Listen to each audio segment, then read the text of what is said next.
وہ کیتھولک عیسائیت کو بھی اپنے ہاتھ میں لے لیا ہے۔ چنانچہ پوپ صاحب نے فرمان جاری کر دیا ہے کہ ہمارے خداوند یسوع مسیح کے قتل کی ذمہ داری ان یہودیوں پر نہیں ہے، بری کر دیے گئے۔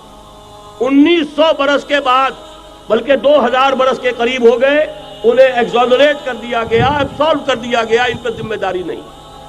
نتیجہ یہ نکلا ہے کہ ابھی چند مہینے پہلے جو مذاکرات صلح کے ہو رہے تھے، جن میں یاسر عرفات بھی تھے اور یہ اسحاق رابین گیا ہوا تھا واشنگٹن، وہاں سے واپس آیا ہے تو روم میں رک کر پاپائے روم سے ملاقات کر کے تشریف لائے ہیں، انہیں دعوت دی ہے کہ یروشلم آئیے، اور ویٹیکان نے تسلیم کر لیا ہے اسرائیل کو، اور ویٹیکان کا اب جو ہے ایک ایمبیسی، اس کا جو ہے سفارت خانہ وہ یروشلم میں بننے والا ہے، اور پوپ صاحب بھی وزٹ کرنے والے ہیں۔ گویا کہ یہ گٹھ جوڑ اب مکمل ہو چکا، اب کہیں اس میں کوئی کمی نہیں رہی۔ اس یونائٹڈ فورس کے ساتھ یہ نیو ورلڈ آرڈر اس وقت عالم اسلام پر حملہ آور ہے۔ اب اس میں نوٹ کیجئے کہ اس وقت کی فضا ہے کیا۔ عالم اسلام میں سے عالم عرب ان کے شکنجے میں جا چکا، کیوں بنا کر کھڑے ہوئے ہیں اسرائیل کو ماننے کے لیے اور سر تسلیم خم کرنے کے لیے۔ انہیں بلا کر میڈرڈ میں پیش کیا گیا یہودیوں کے سامنے کہ تم جن کے ساتھ ایک ٹیبل پر بیٹھنے کو تیار نہیں تھے، میڈرڈ میں آؤ، آؤ اپنا قبرستان دیکھو، یہ اسپین کی سرزمین جہاں تم نے 800 برس حکومت کی تھی، یہ تمہارا قبرستان، یہاں آؤ اور بیٹھو اور ان کے ساتھ بات کرو۔ گئے تھے کہ نہیں تمام فرنٹ لائن سٹیٹس میڈرڈ میں؟ حالانکہ کوئی بین الاقوامی کانفرنس کبھی میڈرڈ میں نہیں ہوئی، یا تو یہ واشنگٹن میں، بعد میں وہ سارے معاملات واشنگٹن میں چلے، شروع وہاں سے کیا۔ اس لیے کہ نیوز ویک کا کچھ عرصے پہلے کور سٹوری جو تھی 1992 is the year of Spain. Why? 1592 was the year of the fall of Granada. 1492 میں 1492 میں غرناطہ کا سقوط ہوا، اور پورے آئیبیرین پیننسولا سے ایک ایک مسلمان بچہ نکال کر ختم کر دیا گیا، یا زندہ جلا دیے گئے، یا تہہ تیگ کر دیے گئے، یا جہازوں میں بھر بھر کر۔ اور آپ کو معلوم ہے میڈیٹرینین کی حیثیت کیا ہے، خلیج ہے، ایک معمولی سی خلیج، ادھر سے اسپین کا ساحل قریب آ جاتا ہے، اسپین کے ساحل سے جہازوں میں بھرا اور نارتھ افریقہ کے ساحل کے اوپر پھینک کر آ گئے۔ پورے ہسپانیہ میں جہاں 800 برس مسلمان کی حکومت رہی، ایک بچہ بھی مسلمان نام کا موجود نہ رہا۔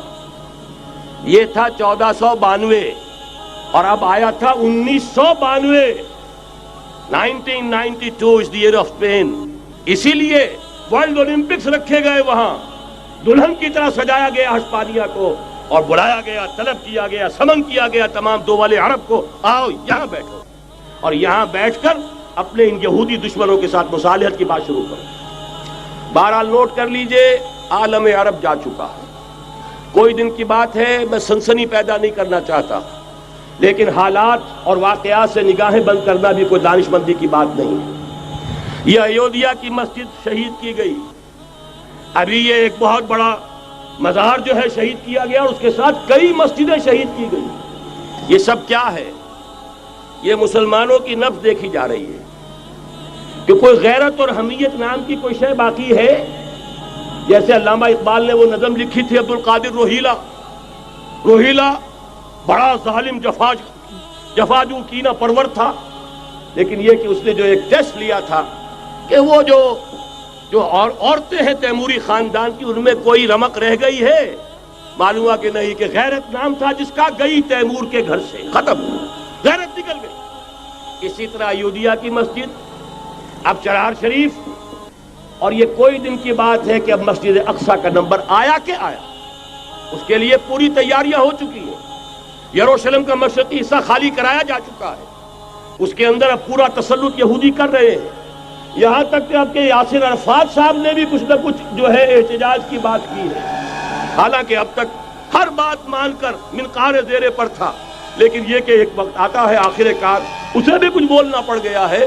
لیکن یہودی اب پیچھے قدم ہٹانے والا نہیں ہے، ان کا تھرڈ ٹیمپل، تیسری مرتبہ ہیکل سلیمانی تعمیر ہونا ہے، نوٹ کر لیجئے، ان کے لیے وہ وہی کچھ ہے جو ہمارے لیے کعبہ ہے. ان کے لیے ہیکل سلیمانی بالکل وہی حیثیت رکھتا ہے جو ہمارے لیے کعبہ. وہ ہیکل سلیمانی ایک مرتبہ پہلے نبوکدنضر کے ہاتھوں مسمار ہوا، پھر سن 70 عیسوی میں ٹائٹس کے ہاتھوں مسمار ہوا. سن 70 کے بعد آج 1995 میں کتنے برس ہو گئے؟ پورے 1925 برس ہو گئے کہ ان کا کعبہ زمین بوس پڑا ہوا ہے. اب تک تو ان کا بس نہیں تھا، اب تو بس ہے کہ نہیں؟ اب ان کی حکومت ہے کہ نہیں؟ اب شاہ حسن ہو چاہے شاہ حسین ان کے نوکر اور چاکر ہیں یا نہیں؟ اب انہیں ڈر کس کا ہے؟ لہذا کوئی دن کی بات ہے مسجد اقصی شہید ہوگی اور ٹیمپل کی تعمیر شروع ہوگی. یہ تو بہرحال ایک نقشہ ہے. اگلا نقشہ آپ کو بتانا چاہتا ہوں، ایک دوسری تصویر ہے. یہ تصویر ہے زمینی، ایک تصویر ہے آسمانی. وَمَكَرُوا وَمَكَرَ اللَّهُ وَاللَّهُ خَيْرُ الْمَاكِرِينَ. انہوں نے اپنی سی تدبیریں کی، اللہ نے اپنی تدبیر کی، اور ظاہر بات ہے اللہ کی تدبیر سے بہتر تدبیر کس کی ہوگی؟ چنانچہ یہودیوں کی سازشیں اس وقت بھی ناکام ہوئی تھی یا نہیں؟ ظاہر بات ہے جاء الحق وزهق الباطل ان الباطل کان زہوقا. لہذا یہ آیتیں دونوں اعلان کر رہی ہیں کہ یہودیوں کی سازشیں بالآخر ناکام ہوں گی اور دین حق کا بول بالا ہو کر رہے گا. یہ تو ان آیتوں سے ظاہر ہے. یریدون لیطفئوا نور اللہ بافواہہم واللہ متم نورہ ولو کرہ الکافرون. یریدون ان یطفئوا نور اللہ بافواہہم ویابى اللہ الا یتم نورہ ولو کرہ الکافرون. هو الذی ارسل رسولہ بالہدی ودین الحق لیظہرہ علی الدین کلہ ولو کرہ المشرکون. اللہ نے تو بھیجا ہی ہے اپنے رسول کو اس فیصلے کے ساتھ اور یہ ذمہ داری اور مشن دے کر کہ جو دین حق آپ کو دے کر بھیجا جا رہا ہے اسے غالب کیجئے، نافذ کیجئے، قائم کیجئے. اس مشن کے ساتھ بھیجا جا رہا ہے اور وہ بہرحال آیا جاء الحق وزهق الباطل ان الباطل کان زہوقا. لیکن نوٹ کرنے کی بات یہ ہے، ذرا یہاں تھوڑا سا تحمل کے ساتھ غور کیجئے گا، کہیں میرے خلاف کوئی فتویٰ دینا شروع کر دیں. کیا حضور کا مقصد بعثت اس وقت مکمل ہو گیا تھا؟ ایک درجے میں ہو گیا کہ جزیرہ نماء عرب پر اللہ کے نور کا بھی اتمام ہو گیا، اللہ کا دین بھی غالب ہو گیا. ہو گیا کہ نہیں ہو گیا؟ لیکن کیا محمد الرسول اللہ صرف عرب کے لیے بھیجے گئے تھے؟ قرآن کہتا ہے ببانگ دہل وما ارسلناک الا کافۃ للناس بشیرا ونذیرا. اے محمد صلی اللہ علیہ وسلم، ہم نے نہیں بھیجا ہے آپ کو مگر پوری نوع انسانی کے لیے بشیر اور نذیر بنا کر. تو جان لیجئے کہ یہ مقصد بعثت محمدی صلی اللہ علیہ وسلم بتمام و کمال اس وقت پورا ہوگا جب کل عالم انسانیت پر، کل روئے ارضی پر اللہ کا دین اسی طرح غالب ہو جائے گا جس طرح کہ محمد رسول اللہ والذین معہ صلی اللہ علیہ وسلم ورضی اللہ تعالی عنہم اجمعین، ان کے ہاتھوں سے، ان کے ایثار سے، ان کی قربانیوں سے، جن کا نقشہ آپ کے سامنے مولانا کھینچ چکے ہیں، ان کے اثار، ان کی قربانیاں، ان کی محنت، ان کی جفا کشی، ان کی سرفروشی، ان کے جان تن من دھن لگا دینے کے نتیجے میں جیسے اس وقت غالب ہوا تھا کل روئے ارضی پر غالب ہوگا، تب کہیں جا کر مقصد بعثت محمدی مکمل ہوگا. یہی وجہ ہے اقبال نے کہا تھا وقت فرصت ہے کہاں، کام ابھی باقی ہے، نور توحید کا اتمام ابھی باقی ہے. لیکن ساتھ ہی خوشخبری بھی دی تھی، یہ چمن معمور ہوگا نغمہ توحید سے. آئے گا وہ دور، یہ چمن معمور ہوگا نغمہ توحید سے، لازماً آ کر رہے گا. هي الحلقات تحفظني بآيات من القرآن، هي الحلقات تملأني بحب المصطفى العدنان.